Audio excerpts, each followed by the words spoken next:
High বন্ধুরা, কেমন আছো সবাই? Welcome back to my channel creative Twisha. আজ আমি আপনাদের সাথে ইয়াম্মি টেস্টি ভেজ রোলের রেসিপি শেয়ার করব। আমার রেসিপিগুলো ভালো লাগলে চ্যানেলটাকে অবশ্যই কিন্তু লাইক শেয়ার সাবস্ক্রাইব করবেন আর বেল আইকনটাকে ক্লিক করে দেবেন। চলুন তাহলে এবার রেসিপিটা দেখে নিই। রোলটা বানানোর জন্য আমি 2 কাপ ময়দা নিয়ে নেব আর 1 কাপ আটা দিয়ে দেবো। আপনারা চাইলে শুধু ময়দা দিয়েও বানাতে পারেন। আমি আটা ময়দা দুটো মিক্স করে দিয়েছি। এবার 1 চামচ চিনি দিয়ে দেব, স্বাদ মতো লবণ দিয়ে দেব, 4 চামচ সাদা তেল দিয়ে দেব আর আধা কাপ দুধ দিয়ে দেব। সব কিছু ভালো করে মিশিয়ে নিয়ে জল দিয়ে নরম করে মেখে নিতে হবে। দিয়ে 15 মিনিটের জন্য ঢাকা দিয়ে রেখে দেব। এবার কড়াইতে তেল গরম করে রসুন কুচিগুলো দিয়ে দেব।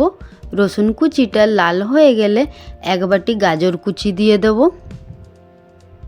পেঁয়াজ কুচি দিয়ে দেব। সবজিগুলো কিন্তু এইভাবেই পাতলা পাতলা স্লাইস করে কেটে নিতে হবে। একটু হালকা নেড়ে চেড়ে নেব।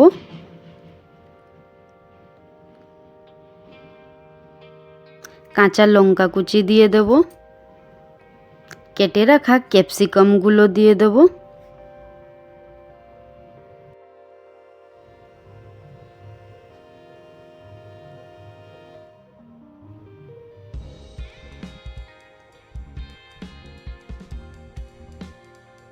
একটু ভেজে নিয়ে কুচি করে রাখা বাঁধাকপিটা দিয়ে দেব।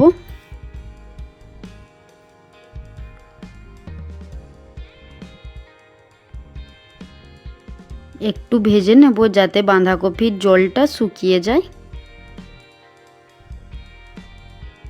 এবার স্বাদ মতো লবণ দিয়ে দেব।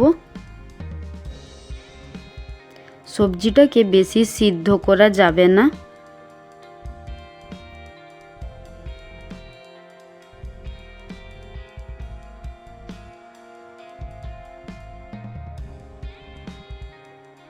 দু চামচ ভিনিগার দিয়ে দেব, 1 চামচ সয়া সস দিয়ে দেব, 2 চামচ টমেটো সস দিয়ে দেব,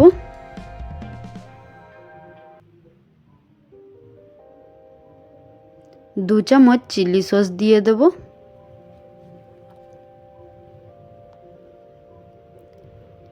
এবার ভালো করে সসগুলো মিশিয়ে নেব।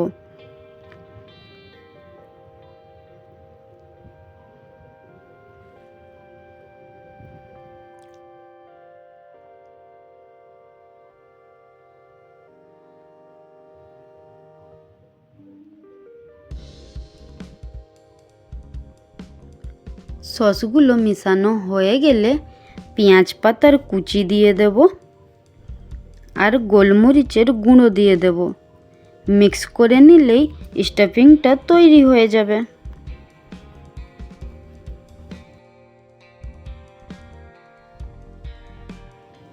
ডোটা কিন্তু দেখুন আরও বেশি নরম হয়ে গেছে। এবার লেচিগুলো কেটে নেব। রুটিটা কিন্তু যেভাবে ঘরে রুটি বানানো হয় অমনি বেলে নেব, দিয়ে ভালো করে ভেজে নিতে হবে।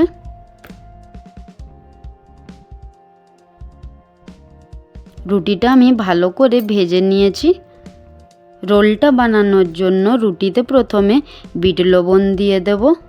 এবার স্টাফিং দিয়ে দেব, শসা কুচি দিয়ে দেব, পেঁয়াজ কুচি দিয়ে দেব, চিলি সস দিয়ে দিলাম, টমেটো সস দিয়ে দিলাম। এবার চাট মশলা দিয়ে রোলটাকে এইভাবে মুড়িয়ে নিতে হবে।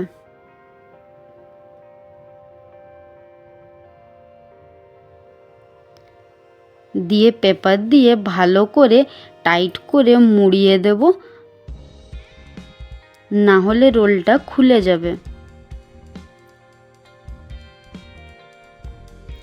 এই নিন yummy tasty veg roll ready হয়ে গেছে।